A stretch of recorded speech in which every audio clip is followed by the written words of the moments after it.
on tools and techniques and pearls for phacoemulsification in small pupil and intraoperative floppy iris syndrome, IFIS. Can I have my presentation?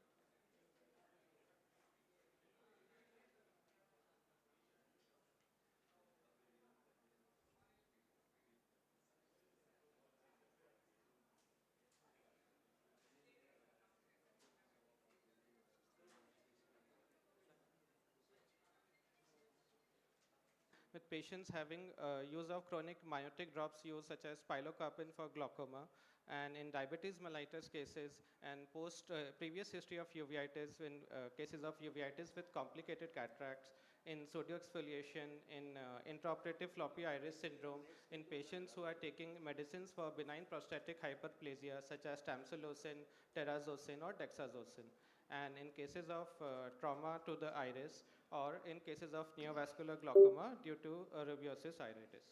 So what are the challenges we face in phacoemulsification for small pupil is poor visualization, and sometimes due to small pupil inadequate capsulorhexis or possible damage to the iris, and the placement of the in the bag IOL is difficult, and post-operatively increased risk of inflammation and cystoid macular edema. So to enlarge the pupil, we have sphincter sparing methods and sphincter involving methods. So sphincter sparing methods involves syneculisis, membranectomy, viscomydriasis, and involving the sphincter, we have iris retractors, stretch pupilloplasty, pupil ring expanders such as B-hex expanders or Malguin ring. And what are the principles of phacoemulsification in small pupil? That the low bottle height and low flow rate and should be there to minimize the turbulence in anterior chamber. And the rhexis is very important. The adequate size rhexis should be there. And the plane of emulsification, we should strike the balance in the plane of phacoemulsification. We should be a more anterior in the plane of phacoemulsification than a routine case, but we should strike the balance. So because if the plane is more anterior, we can risk the corneal, injure the corneal endothelium as well. And the judicious use of viscoelastic devices, and we should not overfill with viscoelastic devices. Underfilling is recommended. And use of pupillary expansion devices such as iris hooks, iris retractors, Malguin ring, and B-hex expanders make sense. So one video showing the technique for small pupil.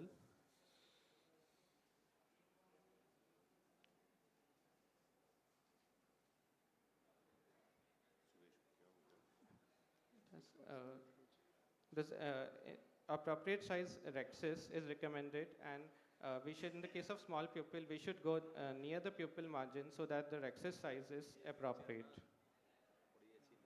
Can I have volume in this?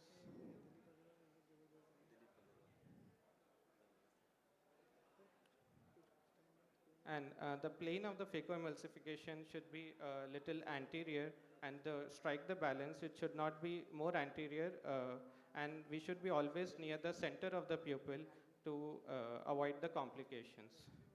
And the use of Helon 5 super cohesive viscoelastic device, and you should not overfill the device, and we should be always be in the phacoemulsification, and the chopper should be in the center of the pupil, and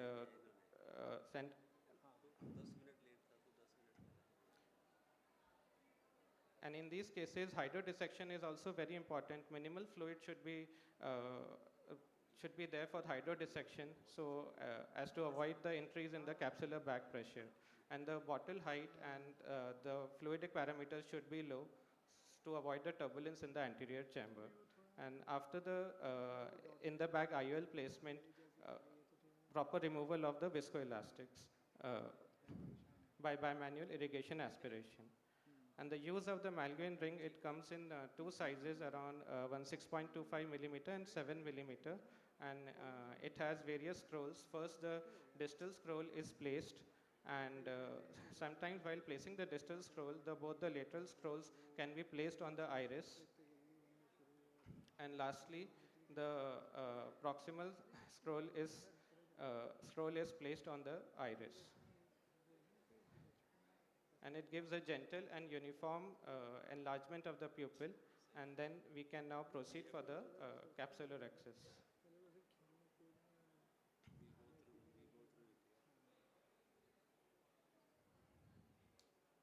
Once the adequate size capsular access is done, and the minimal hydrodissection with minimal fluid, then the phacoemulsification should be on the center, and the low parameters Phaco, low bottle height and low flows to avoid the stress on the zonules as well. And after bimanual irrigation aspiration, we prefer hydroimplantation of the IOL.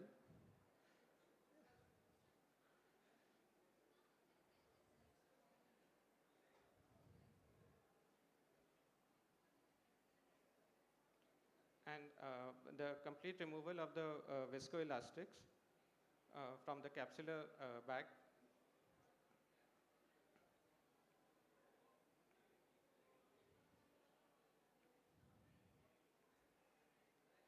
And now the Maligan ring is being removed.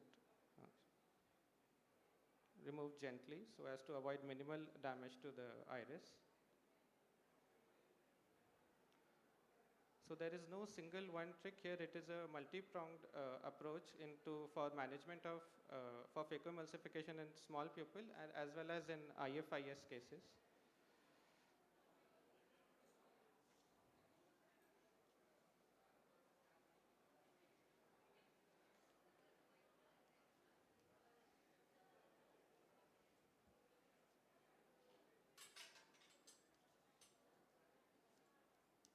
So iris retractors, pupil expansion rings, and high viscosity ophthalmic visco devices are available to facilitate this phacoemulsification in small pupil without any complications.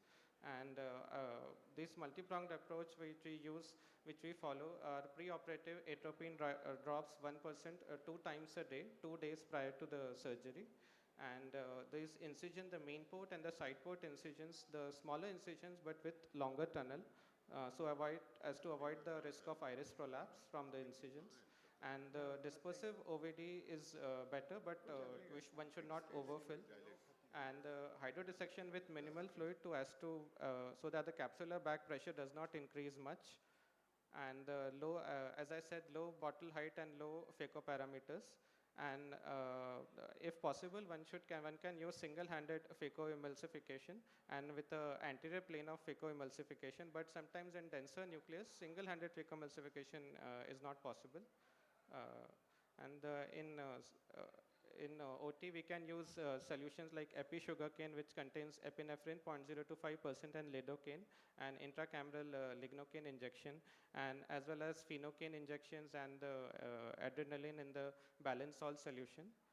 And there's a multi-pronged approach to manage the intraoperative floppy iris syndrome, preoperative atropine eye drops, smaller side ports with longer tunnel, as well as the main incision with longer tunnel, underfilling of the OVD, and minimal fluid during hydrodissection, and low parameter phaco, low bottle height, low pressure, whenever possible, single-handed technique of phacoemulsification, and to strike the balance in the plane of phacoemulsification to be in the center and as anterior as possible, not to be more anterior as to avoid the risk of corneal endothelial damage. Thank you. Thank you very much, Dr. Nirmal. And next, I'll invite Dr. Jagatram sir, who we all know is the pride of Indian ophthalmology. He has won numerous national and international awards for his amazing videos. And he'll be sharing his pearls for managing complex pediatric cataract cases. And before he starts, I'd like to take comments from Partha sir about what is his strategy to manage small pupil and IFIS cases especially. So I think nice presentation and a lot of take-home pearls. One or two things that I would differ is that atropine really does not help so much in having a good pupillary dilatation. That's number one. Number two is it depends upon the skill of the surgeon, the confidence of the surgeon, how small you can do without devices. So the ego, as I said, of the surgeon should not come into play. And at any point of time, if a device has to be used, must be used. So that is for the safety. I think if it is going to be a suboptimal pupil, so because the rhexis size is one of the most key players in this, so the rhexis has to be adequate 5.5 or a little larger if it is a hard cataract. So this has to be ensured, and that's the first step. If the rhexis is small, everything and other complications can go on happening.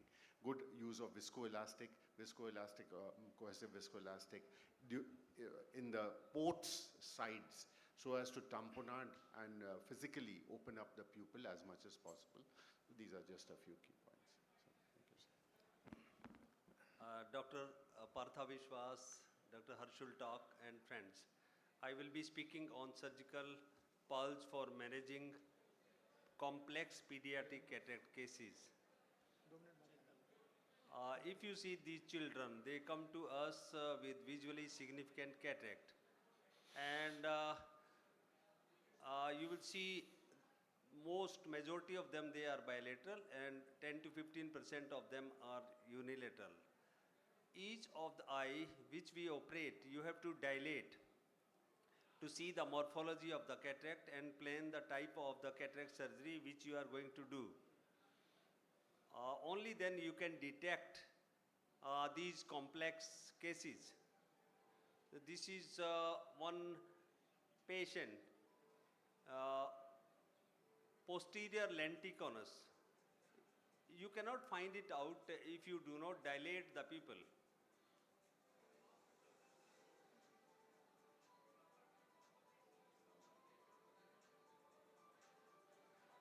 After dilatation, we know that there is a lenticonus, and that is a posterior lenticonus.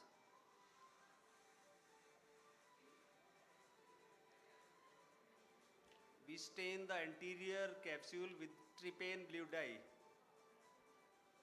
and perform continuous curvilinear capsular rhexis. Size of the rhexis is kept around 5 millimeter.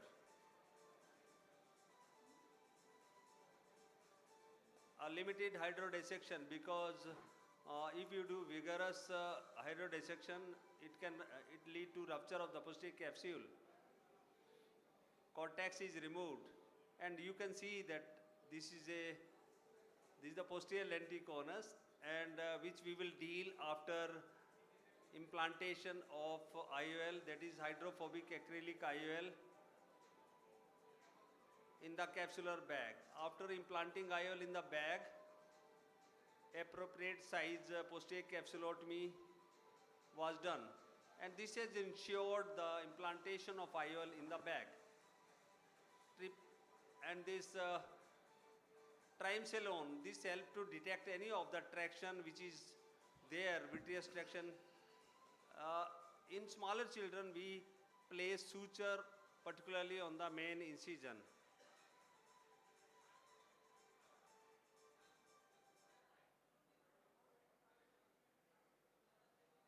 And then coming to some of the other complex cases, that is subluxated lens with high corneal astigmatism, 4-year-old girl. Here there are few challenges. One is that it is a subluxated cataract. Most important here is to achieve the perfect centration of the IOL after performing the surgery, and another issue is how we manage the cylindrical error or the toric, because this toric IOL astigmatism, there is a significant astigmatism. So here we have applied hooks to the rhexis margin and removed the cortex, and then fix the capsular bag with the Sioni ring.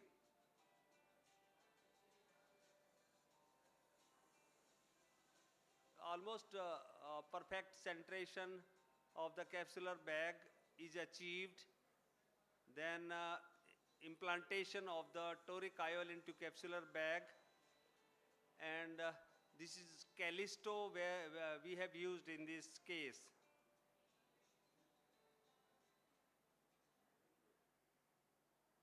And then comes another complicated case,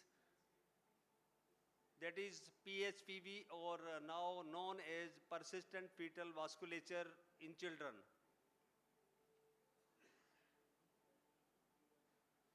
It produces a lot of complication, particularly vitreous hemorrhage if no cauterization is done. So this is some previous case which we have documented.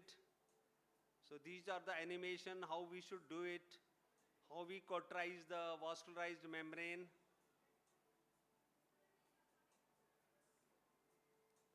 And then how we cauterize the stalk.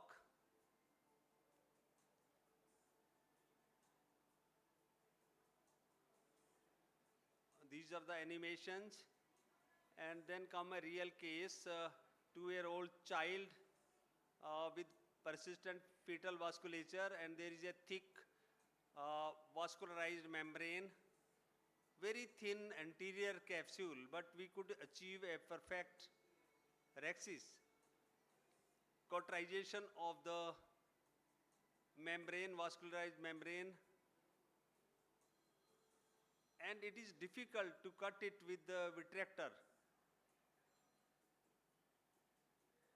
So we used vena scissor and then cauterized the stalk, and then implantation of the IOL in the capsular bag.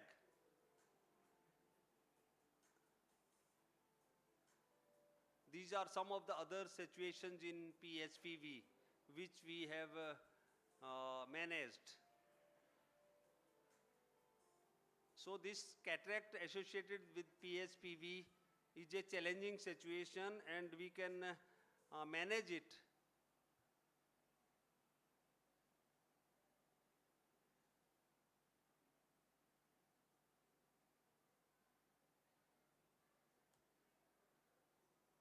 This is again a very challenging situation, that is double crystalline lens in a child where cornea was very big and there was partition in the center. And on complete examination showed 2 crystalline lenses.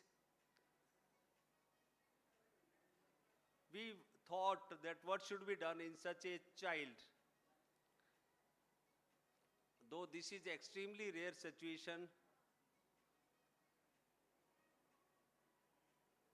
customized IOL was made for this child. 3 of the IOL were there because we thought that we may not succeed, or if there is breakage.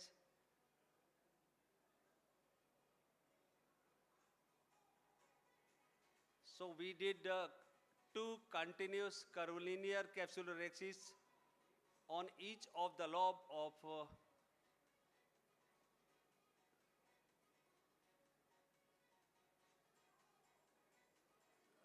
on these 2 crystalline lenses in the same eye, removed the cortex from the capsular bag,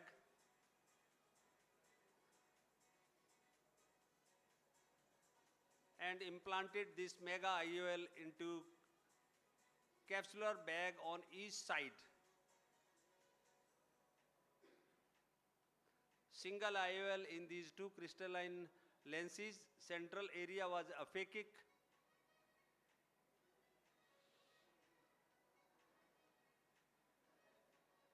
We found a gradual increase in the size of the visual axis.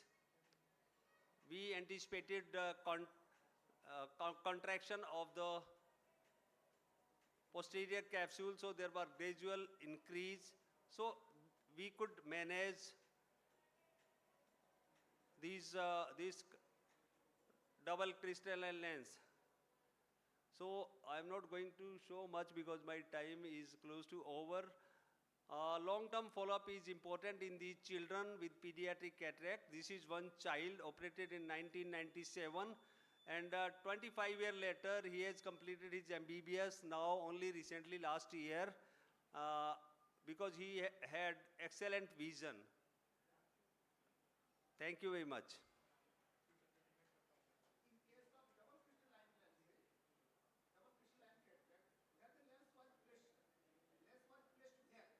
Lens was placed in the capsular bag on each side. You saw there were two lenses.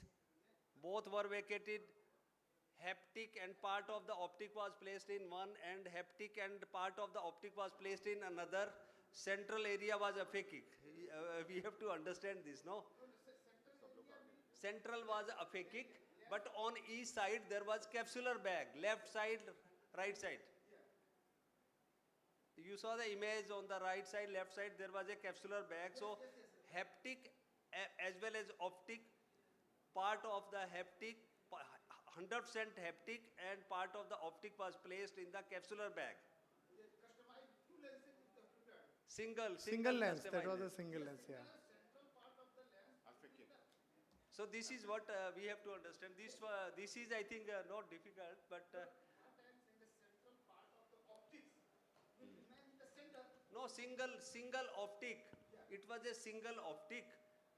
On each side, it was placed in the Sir, capsular मैं bag. बताता हूँ. Yes, it is a single optic. It's an elongated optic. Haptics are going into the two crystalline lenses back. Okay, so there's a central aphakic portion which is actually working for the optical zone. हाँ, Yeah. बिल्कुल.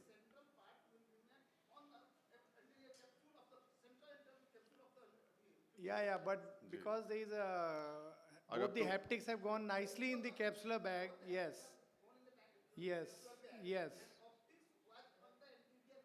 Yes, yes, of course. Yes, yes, yes. And I think that was a wonderful, I think one of a kind case, sir. And this video won, I remember ESCRS and ESCRS award also for best of the best film. And all your videos are really amazing. It's a treat to watch them. Yeah, question for. Which company made the this lens? lens, sir? Yeah, this was the Indian company, and these two mega lenses were made by Biotech. There was another lens which was made by some other company. So Indian company made this.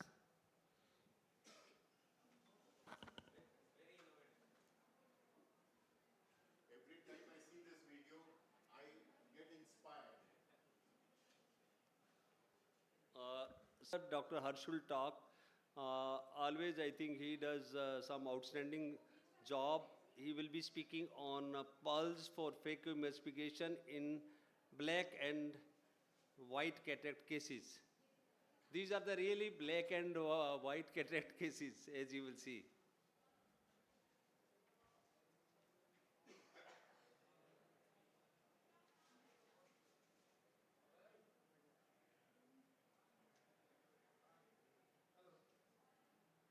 Hello, thank you so much, sir.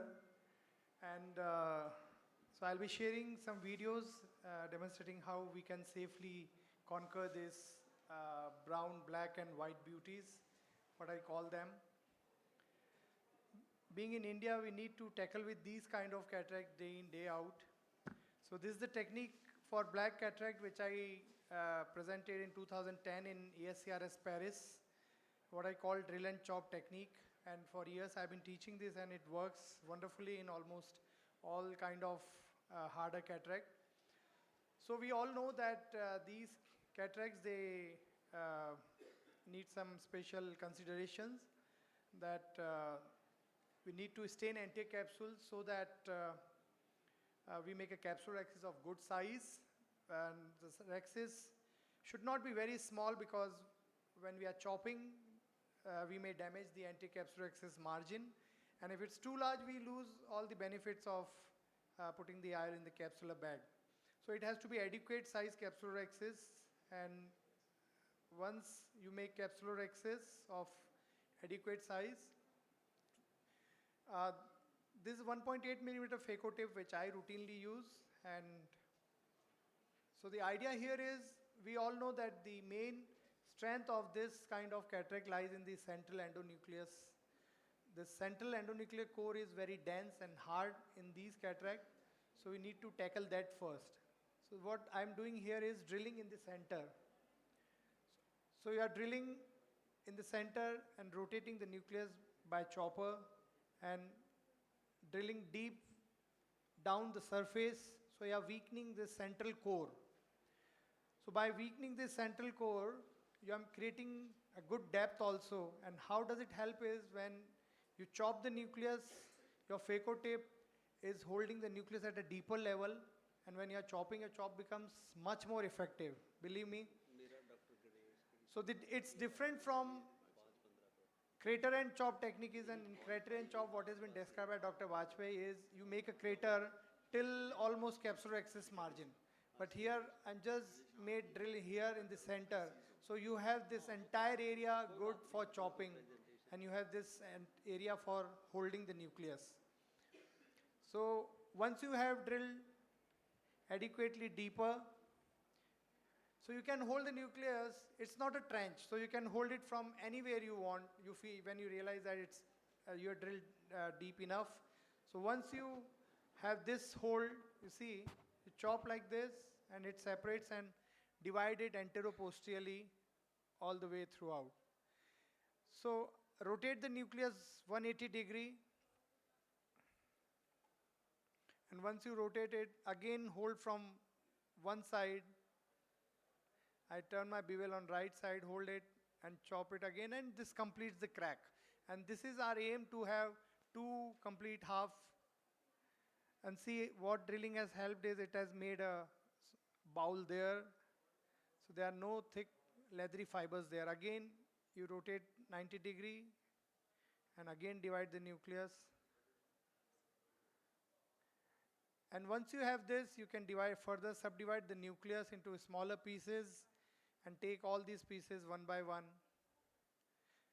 Remember that you need to supplement with a viscoelastic, which is chondroitin sulfate based, which protects the corneal endothelium, because of course these cases you need to deliver more energy as compared to the softer cataracts. So you need to protect your endothelium, keep on putting the OVD in between so that your endothelium is safeguarded from all the energy which is being delivered.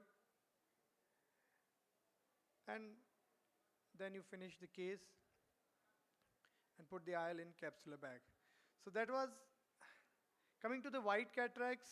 We all know these kind of white cataracts which are intumescent. The problem in these kind of cataract is of capsular axis, because it's all liquefied cortical matter which is pent up inside and ready to come out.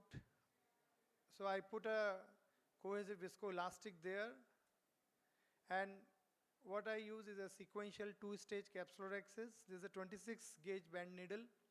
Go ahead in the center. So this central area is the safest area where you can create a small capsular axis and then debulk the capsular bag and then enlarge the axis to the size you need. So I go ahead and see the axis you are trying to fashion here is curvilinear. As soon as I make a cut, my direction is like this, curvilinear. So once you have this, again go ahead and put OVD in front of it, and with the micro forceps, you make a very small axis there in the center. And once you have this, go with a 27 gauge cannula and see the amount of fluid which is coming. See the entire fluid which is coming.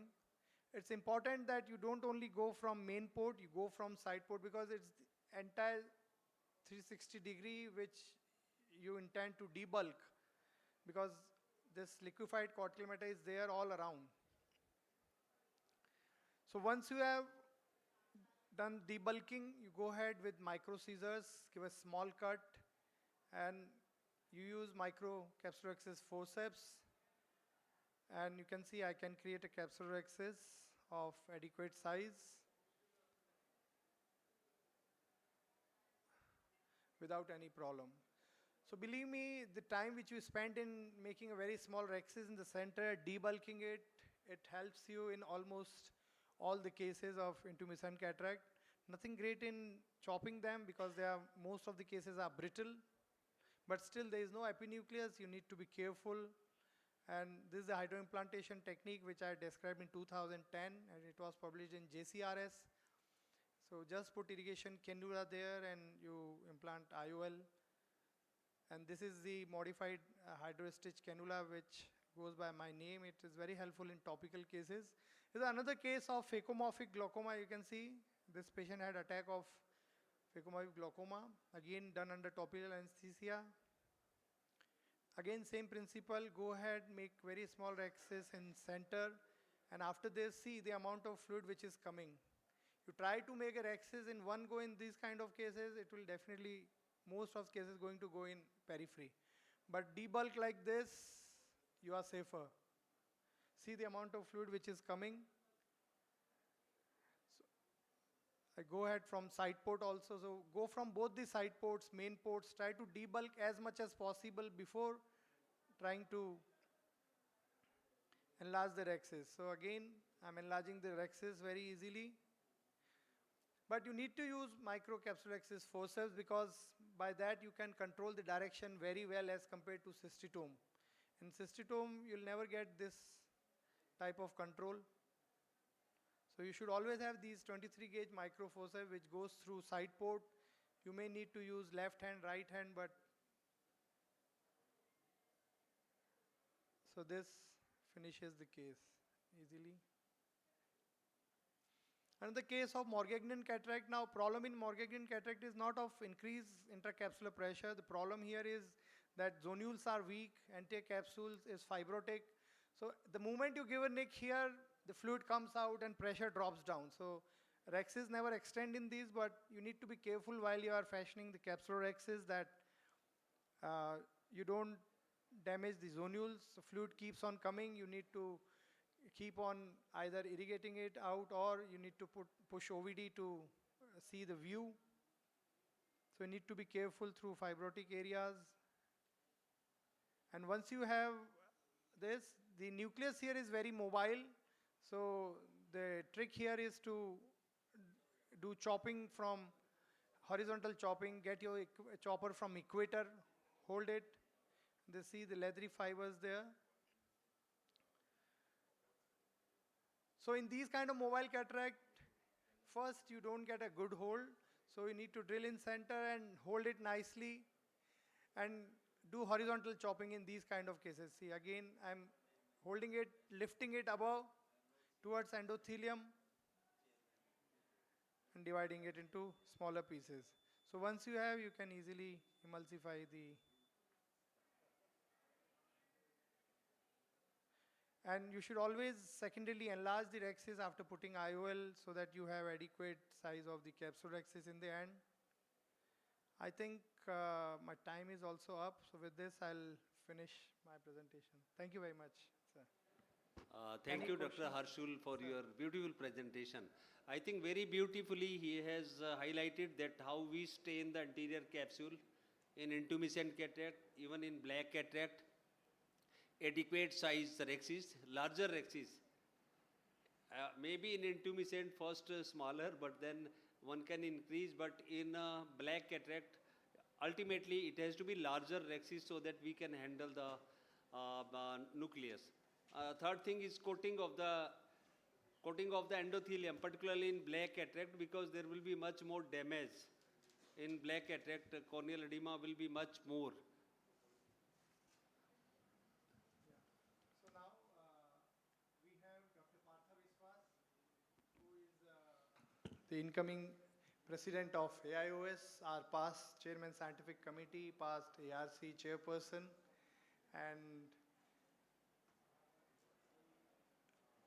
And he was among the best, I think, chairman scientific committee till date, I can say without hesitation. Lot of good people have come, but I think he was among the best. and a very, very humble public prosecutor who has tried, I think, more than 10 times to hang me. All the allegations. So it's always a great learning to hear Dr. Partha's talk, and he'll be speaking on Femto-Laser and managing challenging cases. Thank you very Dr. much, Partha. Harshul. Thank you, sir. Sir is always very generous, and I've been learning from sir over the last 25 years. 25 years Dr. Jagatram's session is a no-miss session for me at AIOS.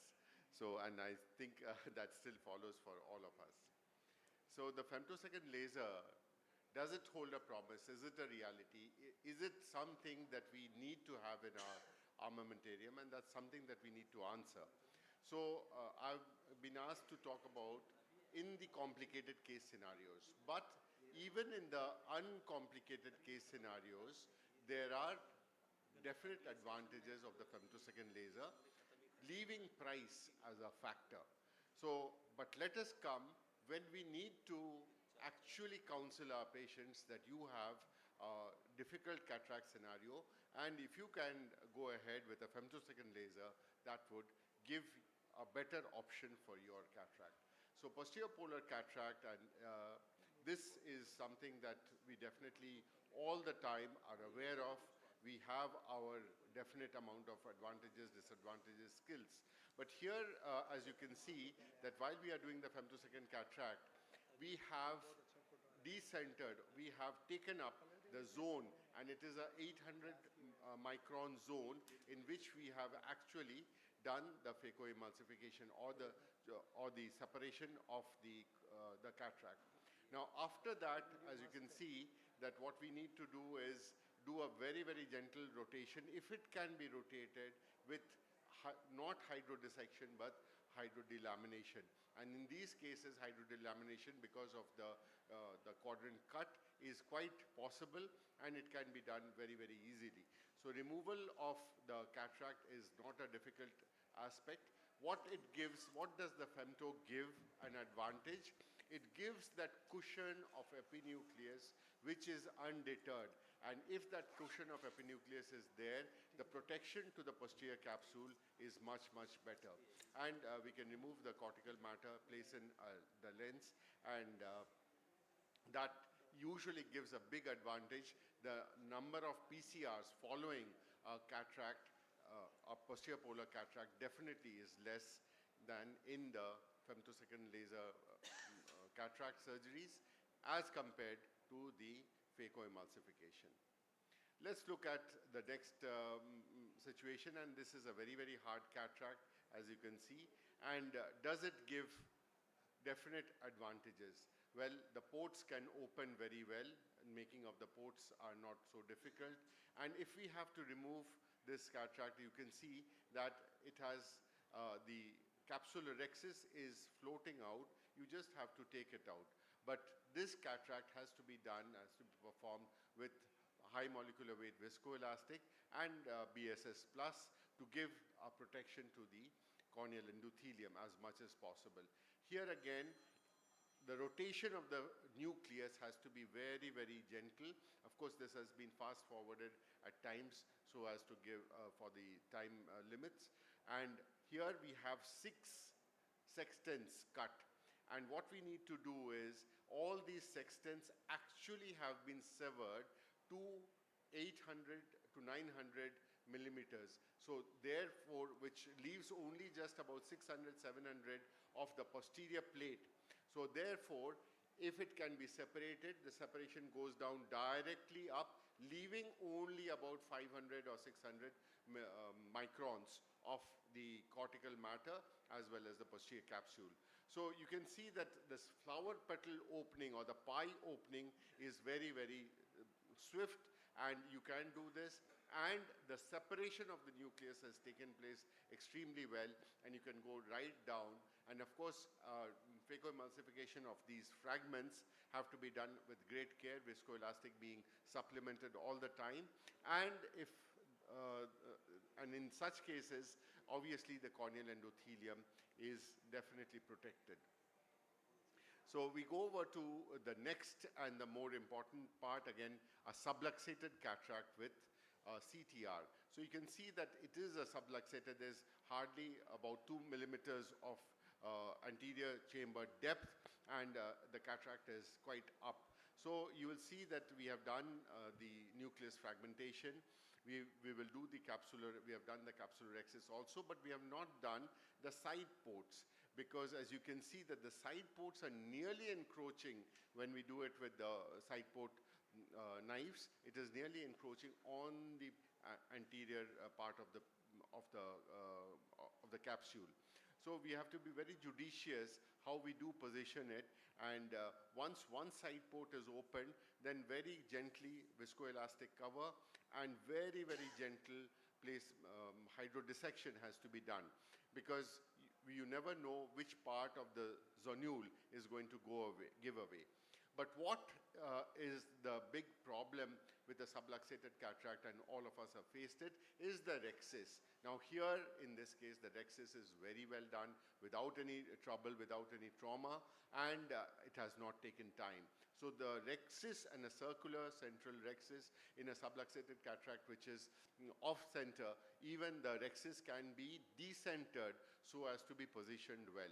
So removal of the cortical matter and then the rest of the part is not so difficult. At any point of time where the zonules are giving way, it's quite necessary to put in the device, that is the CTR. If once the CTR is placed in, I felt that this was the time that I should place in the CTR, because the shallowing of the anterior chamber, and we wanted to give more support to the zonules as much as possible. Even after separation of the fragments, the CTR can be placed.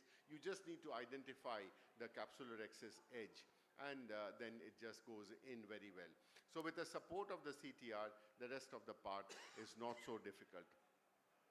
And once we have put in the CTR, of course, the CTR definitely entraps the cortical matter and the cortex. So here again, we all know that how to take off the cortex, and it is a tangential pull of the aspiration that takes off, of the aspiration that takes off the cortex. So the cortex should not be pulled directly to the center.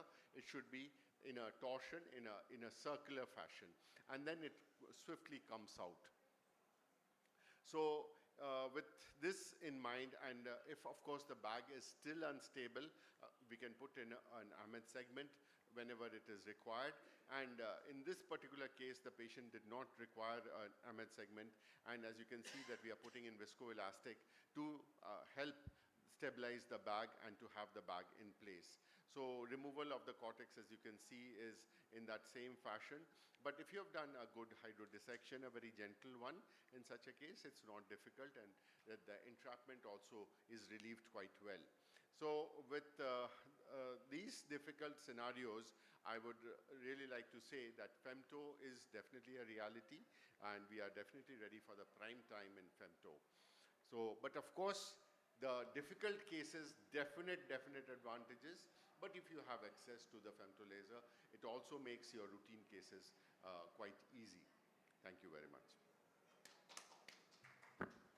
Thank you, Dr. Partha, for your very beautiful, showing beautiful videos. And truly, I think in black cataract, such as Dr. Partha showed, Femto-Laser helps in two things. One is very hard cataract.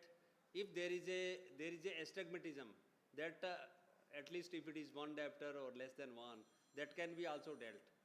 You need not to put toric. So I think these are two things. And very hard cataract, as he showed, you can easily chop then. So I think that was truly beautiful presentation. Any question for Dr. Patra? So with this, I think we come to the end because we started late. We have completed the small pupil and floppy iris syndrome by Dr. Nipun, and then managing pediatric cataract, managing challenging cases with Femto-Laser assisted Phaco surgery, and also Phacoemulsification in black and white cataract. I am thankful to Dr. Partha Vishwas, Dr. Nipun, Dr. Harshul Talk, and audience, because we started late, and this was the session of Dr.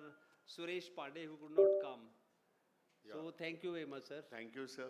And your presence made it all for us. It was a tutorial class for all of us. This, I think we all agree. Agree or disagree?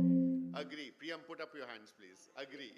I think I always enjoy humbleness, and he is one of the most humble person.